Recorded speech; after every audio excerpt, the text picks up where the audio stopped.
Alhamdulillah. Purihin natin si Allah subhanahu wa ta'ala. Sa oras na ito, tayo ay binigyan niya ng isang napakalaking biyaya.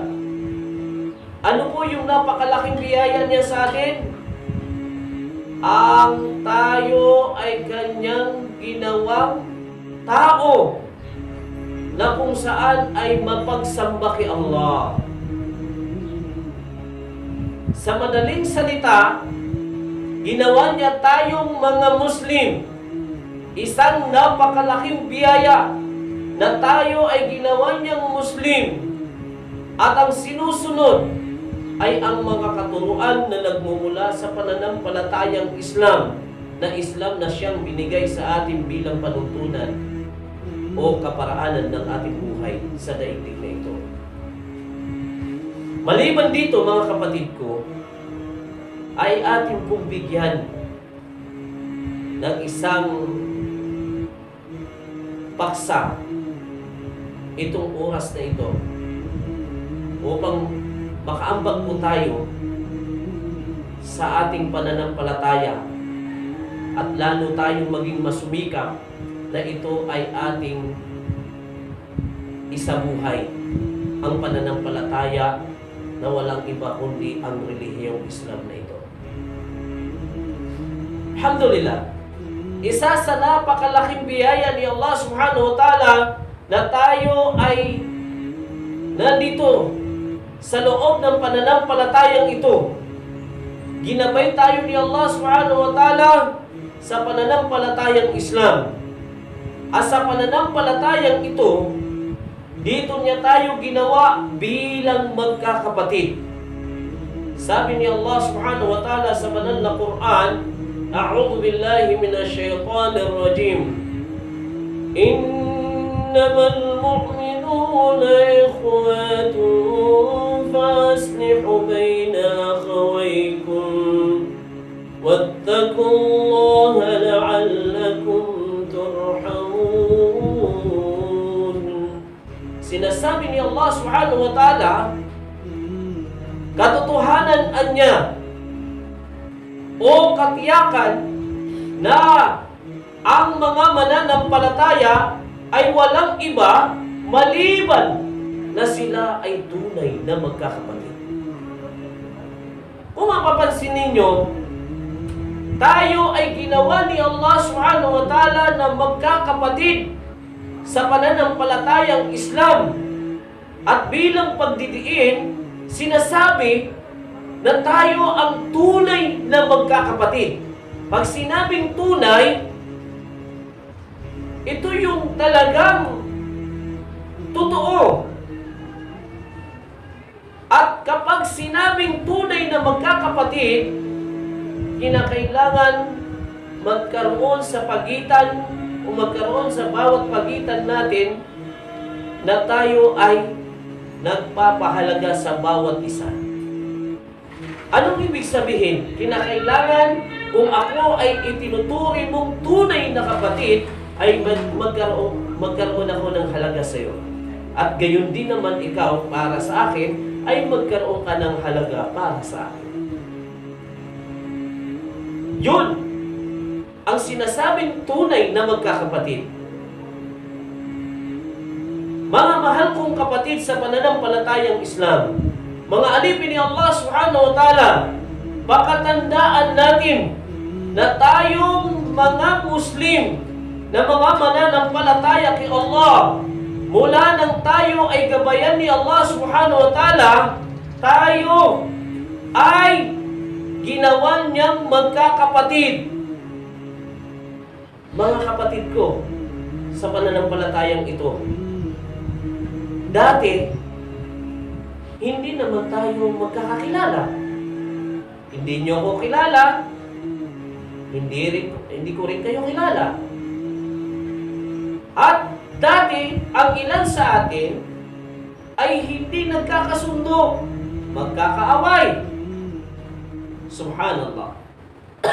Pero, nang ikaw ay gawin ni Allah subhanahu wa ta'ala na Muslim, at siya rin ay ginawang Muslim ni Allah subhanahu wa ta'ala, anong sabi ni Allah subhanahu wa ta'ala?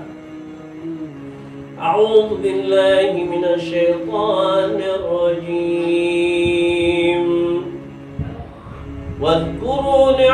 الله عليكم إذ كنتم أعداء فألف بين قلوبكم فأصبحتم بنعمته إخوانا. Sinasabi ni Allah subhanahu wa ta'ala sa talatang ito, sabi ni Allah, inyong alalahanin ang mga biyaya sa inyo ni Allah sapagkat kayo noon ay magkakaaway. Papansinin po natin itong talatang ito, itong ayang ito ay sinasabi ni Allah subhanahu wa ta'ala na kinakailangan nating alalahanin kung ano ang mga biyaya na kanyang ipinagkaloob sa atin. Bakit? Sapagkat anya kayo noon ay magkakaaway. Ang mga sahaba ng Propeta Muhammad sallallahu alaihi wasallam, ang mga sahaba ni Propeta Muhammad sallallahu alaihi wasallam, sila ay dating hindi magkakakilala, sila ay dating magkakaaway. Sa panahon natin, mayroon din sa ating hindi nagkakakilala. Sa panahon natin ngayon, mayroon din sa ating magkakaaway. Ngayon, isang biyaya ni Allah subhanahu wa ta'ala, sabi niya, وَاذْكُرُوا نِعْمَةَ اللَّهِ عَلَيْكُمْ إِذْ كُنْتُمْ أَعْدَاءً فَأَلَّفَ بَيْنَ قُلُوبِكُمْ. Ang sinasabi ni Allah subhanahu wa ta'ala sa pamamagitan ng biyaya ni Allah subhanahu wa ta'ala ay ginawa ni Allah na maging isa ang inyong puso o mga puso ng sama-sama. At sa pamamagitan ng biyaya ni Allah ay ginawa namin kayong magkakapatid, sabi ni Allah subhanahu wa ta'ala. Sa pamamagitan ng biyaya ni Allah subhanahu wa ta'ala ay naging magkakapatid tayo sa pananampalatayang ito, ang pananampalatayang Islam. Nakita ninyo, mga mahal kong kapatid, dahil naging magkakapatid tayo sa Islam, ang tanong, gaano mo ako pinahalagahan sa buhay mo? At gaano rin kita pinahalagaan sa buhay mo? O sa buhay ko, mga kapatid ko sa pananampalatayang Islam. Paano mo ako binigyan ng halaga? At paano kita binigyan ng halaga? Para maintindihan natin. Kinakailangan maging bunga ng ating kapatiran, mga mahal kong kapatid, ay gaya ng sinasabi ni Propeta Muhammad sallallahu alaihi wasallam. Ano po ba yung sinasabi ng Propeta Muhammad sallallahu alaihi wasallam? Sabi niya, La yu'minu ahadukum hatta yuhibba li akhihi ma yuhibbu li nafsihi. Isa sa magiging bunga ng ating kapatiran ay ganito. Sabi ni Propeta Muhammad sallallahu alaihi wasallam, hindi ganap na mananampalataya ang isa sa inyo. Hindi ganap na mananampalataya ang isa sa inyo hanggat hindi nyo ninanais sa inyong kapatid kung ano ang nais ninyo sa inyong sarili. Kita ninyo mga kapatid ko sa pananampalataya. Mga alipin niyo Allah subhanahu wa ta'ala, kung ano ang nais mo sa sarili mo, kinakailangan nais mo rin sa iyong kapatid. Ano ba yung nais mo sa sarili ko? Ano ba yung gusto ko sa sarili ko? Una, kinakailangan hindi ako nasasaktan. Ayaw ko kasi masaktan ako. Ang tanong, bakit mo sinasaktan ang iyong kapatid? Sa pamamagitan ng salita, sa pamamagitan ng gawa, ay sinasaktan mo ang iyong kapatid. Hindi ba ayaw mo sa sarili mo na ikaw ay sinasaktan? Bakit ang iyong kapatid ay dinanais mo masaktan ang kanyang kalooban? Subhanallah. Isa yun sa kinakailangan itanong natin sa ating mga sarili. Kung ako'y tinuturing mong kapatid at gusto mong ako ay maging totoo at tunay mong kapatid sa pananampalatayang ito, naisin mo sa akin kung anong nais mo sa iyong sarili at ganun din po ako. Para sa aking sarili ay kinakailangan ituring kong ikaw ay maging mahalaga sa aking buhay. Okay. Sabi ng Propeta Muhammad sallallahu alaihi wasallam, ito, bunga ng pagiging mahalaga ng isang kapatid sa kanyang kapatid. Sabi ni Propeta Muhammad sallallahu alaihi wasallam, la yadkhulul jannata. Sabi niya, hindi makakapasok sa paraiso hatta tu'minu, hanggat ikaw ay walang pananampalataya. Allahu Akbar. Hindi makakapasok sa paraiso ang tao o ang isang tao maliban na siya ay maging mananampalataya o mananampalataya. Masya Allah. Ano ba?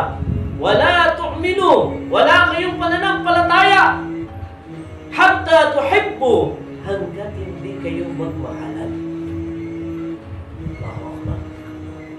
Ibig sabihin, hindi makakapasok ang tao sa Jannah o sa paraiso ni Allah hanggat hindi tayo maging mananampalataya kay Allah, hanggat hindi tayo naniniwala kay Allah. At wala kang paniniwala o pananampalataya kay Allah kung hindi ka marunong magmahal. Ha? Hanggat hindi kayo magmahalan, sabi ni Allah. Ano ba sabi ni Propeta Muhammad sallallahu alaihi wasallam? Sabi ni Propeta Muhammad sallallahu alaihi wasallam, hal adulukum. Nais ba ninyo na kayo ay aking turuan? Nais ba ninyo na ituro ko sa inyo? Ano yun? Sabi niya, fa'altumuhu hatta tahabbtum. Nais ba ninyong ituro ko sa inyo yung kung paano kayo magkakaroon ng pagmamahalan? Masya Allah. Nais ba ninyo na ituro ko sa inyo kung paano kayo magkakaroon ng pagmamahalan? Absus salamu bainakum. Absus salamu bainakum. Ang ibig sabihin ay ipaabot ang salam sa bawat pagitan ninyo. Ito yung itinuturo ni Propeta Muhammad sallallahu alaihi wasallam upang mangyari sa bawat isa sa atin, maganap ang pagmamahalan sa bawat isa, ay ipaabot natin ang salam. Na anong ibig sabihin? Kapayapaan sa bawat pagitan nating lahat. Masya Allah. Mga kapatid ko, ano ba ang ibig sabihin nitong salam na ito? Sapat na ba na sabihin ko sa iyo bilang aking kapatid na Assalamualaikum? Sapat na ba ito? Ang ibig sabihin po nito, mga kapatid ko, sa pananampalatayang Islam, kung tayo ay magbibigay ng salam o pambati sa ating kapatid, kinakailangan ikhlas, dalisay, malinis na pambati, malinis na pagbibigay ng salam, taos puso o magmumula sa ating puso. Assalamualaikum. Ibig sabihin, sumaiyo ang kapayapaan. Ibig sabihin, magiging panatag siya sa iyo kapag siya ay nakarinig ng salam mula sa iyo. Hindi katulad sa panahon natin ngayon, ang ilan, bagaman sila ay nagkakaroon ng pambati ng salam, bagaman ipinapaabot nila ang salam, pero sa kabila ng lahat, ay hindi pala totoong salam ito para sa kanyang kapatid. Ibig sabihin, hindi tayo nagiging panatag kuminsan sa ilan sa mga kapatid na nagbibigay ng salam sapagkat may mga nagpapaabot ng salam hanggang doon lang sa kanilang bibig. No? Wala sa kanilang mga puso sapagkat pagbigay niya ng salam, pagtalikod ng kanyang kapatid, siniraan dito, siniraan doon, sinaktan niya sa pamamagitan ng panglilibag. Ganon ka ba magmahal? Ganon ba ako magmahal? Ganon ba sila magmahal sa kanilang kapatid? Subhanallah. Ang tunay na pagmamahal ay hindi mo siya yuyurakan, hindi mo siya sisiraan, hindi mo siya sasaktan, pangangalagaan mo siya. Ganon ang tunay na pagmamahal at pagbibigay ng salam o kapayapaan sa iyong kapatid. Aqulu quli hada wastaghfirullah li wa lakum wa lisairil muslimina min kulli dhanbi fastaghfiruhu innahu